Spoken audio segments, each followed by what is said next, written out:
Good afternoon. Um, Decided to go ahead and go through the book of Exodus right after Genesis in the Bible. Then, God willing, we'll get on a New Testament book of some sort. At least that's the plan. So, we're going to do Exodus chapters 1 and 2 today. So, I guess let's go ahead and get started.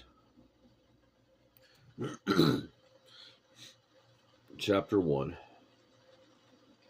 Now these are the names of the children of Israel who came to Egypt. Each man and his household came with Jacob, Reuben, Simeon, Levi, and Judah, Issachar, Zebulun, and Benjamin, Dan, Naphtali, Gad, and Asher.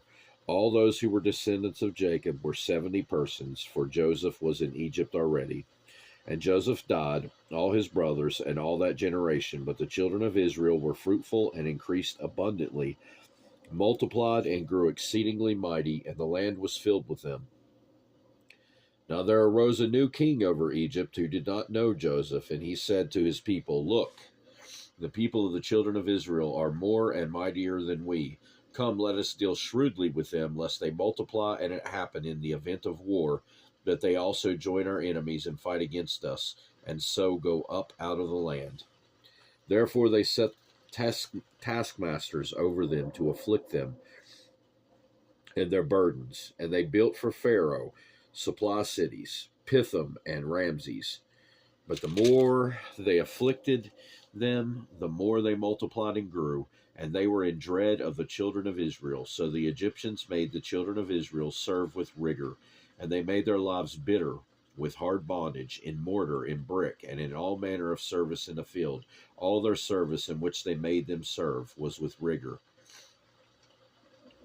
Then the king of Egypt spoke to the Hebrew midwives, of whom the name of one was Shiphrah, and the name of the other Puah. And he said, When you do the duties of a midwife for the Hebrew women, and see them on the birth stool, if it is a son, then you shall kill him. But if it is a daughter, then she shall live.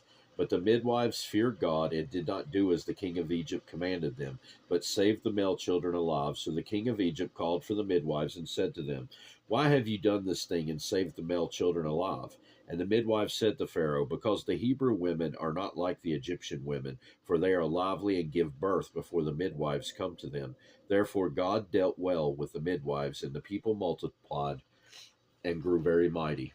And so it was because the midwives feared God that he provided households for them. So Pharaoh commanded all his people, saying, Every son who is born you shall cast into the river, and every daughter you shall save alive.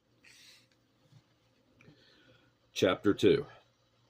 And a man of the house of Levi went and took as a wife a daughter of Levi. So the woman conceived and bore a son, and when she saw that he was a beautiful child, she hid him 3 months. But when she could no longer hide him, she took an ark of bulrushes for him, daubed it with asphalt and pitch, put the child in it, and laid it in the reeds by the river's bank. And his sister stood afar off to know what would be done to him. Then the daughter of Pharaoh came down to bathe at the river, and her maidens walked along the riverside. And when she saw the ark among the reeds, she sent her maid to get it. And when she opened it, she saw the child, and behold, the baby wept. So she had compassion on him and said, This is one of the Hebrews' children. Then his sister said to Pharaoh's daughter, Shall I go and call a nurse for you from the Hebrew women, that she may nurse the child for you?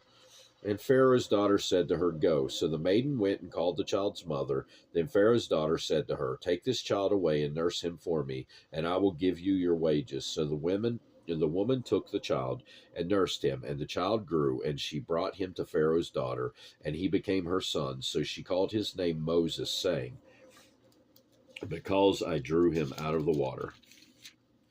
Now it came to pass in those days, when Moses was grown, that he went out to his brethren and looked at their burdens. And he saw an Egyptian beating a Hebrew, one of his brethren. So he looked this way and that way, and when he saw no one, he killed the Egyptian and hid him in the sand. And when he went out the second day, behold, two Hebrew men were fighting, and he said to the one who did wrong, Why are you striking your companion? Then he said, Who made you a prince and a judge over us? Do you intend to kill me as you killed the Egyptian? So Moses feared and said, Surely this thing is known. When Pharaoh heard of this matter, he sought to kill Moses, but Moses fled from the face of Pharaoh and dwelt in the land of Midian, and he sat down by a well. Now the priest of Midian had 7 daughters, and they came and drew water, and they filled the troughs to water their father's flock. Then the shepherds came and drove them away, but Moses stood up and helped them and watered their flock. When they came to Reuel, their father, he said, How is it that you have come so soon today? And they said, An Egyptian delivered us from the hand of the shepherds, and he also drew enough water for us and watered the flock. So he said to his daughters, And where is he? Why is it that you have left the man? Call him, that he may eat bread. Then Moses was content to live with the man, and he gave Zipporah his daughter to Moses, and she bore him a son. He called his name Gershom, for he said, I have been a stranger in a foreign land. Now it happened in the process of time that the king of Egypt died. Then the children of Israel groaned because of the bondage, and they cried out, and their cry came up to God because of the bondage. So God heard their groaning, and God remembered his covenant with Abraham, with Isaac, and with Jacob. And God looked upon the children of Israel, and God acknowledged them. That will do it for this time. God willing, we'll be back to carry on in the book of Exodus at a later time. I hope you have a great rest of your day. Goodbye.